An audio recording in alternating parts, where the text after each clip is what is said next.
নমস্কার বন্ধুরা, নবনীতা মমস কিচেনে সবাইকে স্বাগত। আজকে আমি বানাচ্ছি নতুন একটা রেসিপি, কচুর শাক দিয়ে ইলিশ মাছের ঝোল। আপনারা ভিডিওটা স্কিপ না করে পুরোটা দেখুন। ভালো লাগলে লাইক শেয়ার ও সাবস্ক্রাইব করুন, যাতে নতুন নতুন ভিডিওর নোটিফিকেশান সবার আগে আপনাদের কাছেই পৌঁছায়। চলুন রান্নাটা শুরু করা যাক। আমি এখানে ইলিশ মাছ নিয়ে নিয়েছি, তাতে দিয়ে দিলাম 1 টেবিল স্পুন মতো হলুদ গুঁড়ো আর দিয়ে দেবো 1 টেবিল স্পুন মতো নুন। দিয়ে আমি মাছটাকে ভালো করে মাখিয়ে নিচ্ছি। আমি অল্পই হলুদ দিয়েছি, তার কারণ আমি পরে বলছি। তারপরে আমি একটা কড়াই গরম করে নিয়ে এখানে আমি 3 স্পুনের মতো তেল দিয়ে দিচ্ছি। এইবারে মাছগুলোকে দিয়ে হালকা করে ভাজতে হবে। হালকা করে মানে দেওয়ার সঙ্গে সঙ্গে উল্টো পাল্টে নিতে হবে।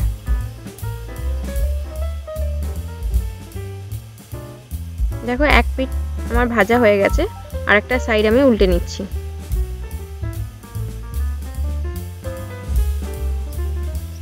তোমরা মাছটাকে দেখলেই বুঝতে পারবে আমি কতটা মাছটাকে ভেজেছি। এইবারে ওই তেলে দিয়ে দেব আবারও কিছু মাছ। সব মাছকে এরকম হালকাভাবে ভেজে নিয়ে আমি তুলে নেব।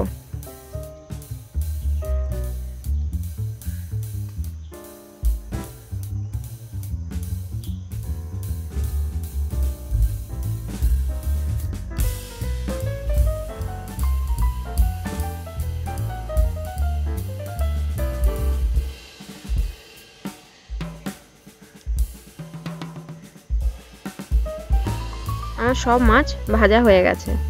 এইবারে এই মাছের তেলেই আমি দিয়ে দেবো 1 টেবিল স্পুন মতো কালো জিরে।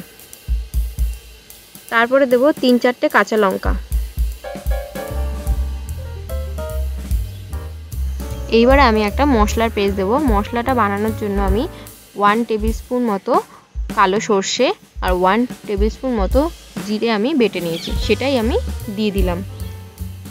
এইবার দিয়ে দিচ্ছি 1 টেবিল স্পুন মতো হলুদ গুঁড়ো, 1 টেবিল স্পুন মতো নুন দিয়ে আমি ভালো করে নাড়িয়ে দিচ্ছি।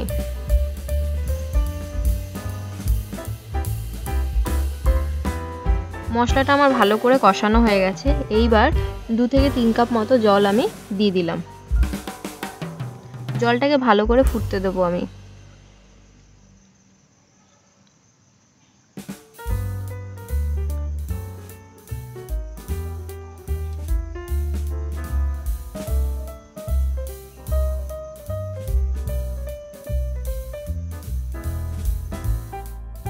এই ইলিশ মাছের রেসিপিটা হালকার মধ্যে দারুণ হয় এবং খুব হেলদিও হয়, খুব তেল মশলাও লাগে না। দেখো, জলটা ফুটে গেছে। এইবারে আমি যে কচুর শাকগুলো কেটে রেখেছিলাম সেইগুলো দিয়ে দিচ্ছি। এইবারে কচুর শাকের ওপরে আমি দিয়ে দিলাম 1 টেবিল স্পুন মতো লঙ্কার গুঁড়ো আর দিয়ে দেবো 1 টেবিল স্পুন মতো হলুদ গুঁড়ো। এই জন্যই আমি মাছে কম হলুদ দিয়েছি, কারণ এই শাকের ওপর থেকে হলুদ আর লঙ্কার গুঁড়ো দিয়ে দিলে তাহলে কালারটা খুব সুন্দর আসে। এইবারে ভালো করে ফুটতে দেবো। দেখো, জলটা অনেকটা ফুটে এসছে। এইবারে যে ভাজা মাছগুলো রেখে দিয়েছিলাম সেইগুলো আমি দিয়ে দিচ্ছি। আর ইলিশ মাছের রেসিপি খুব একটা টাইম লাগে না, জাস্ট 2 থেকে 3 মিনিট ফুটবে।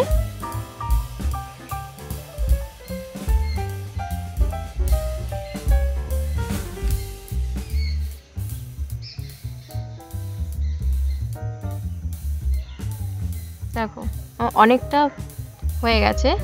এটা বেশিক্ষণ টাইম লাগে না। আমি এখানে 3 থেকে 4 মিনিট মতো ফুটিয়েছিলাম। অনেকটা ঝোলও টেনে গেছে আর কচুর শাকগুলো সেদ্ধ হয়ে গেছে। দেখবে কচুর শাকগুলো যেন খুব বেশি নরম না হয়ে যায়, একটু যেন শক্ত শক্ত মতন থাকে।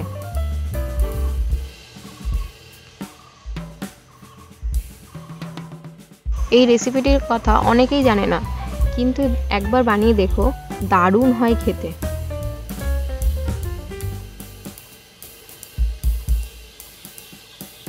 যেমন আমার কাছে সর্ষে ইলিশ, ভাপা ইলিশের থেকেও এই রেসিপিটা বেশি বেস্ট লাগে।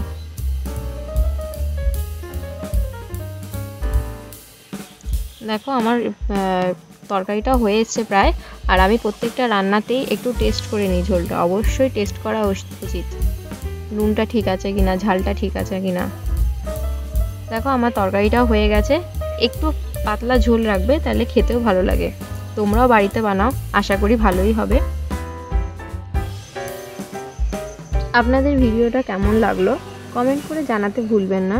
ভালো থাকবেন, সুস্থ থাকবেন। আমি আবার আসবো নতুন একটা রেসিপির সঙ্গে। নমস্কার।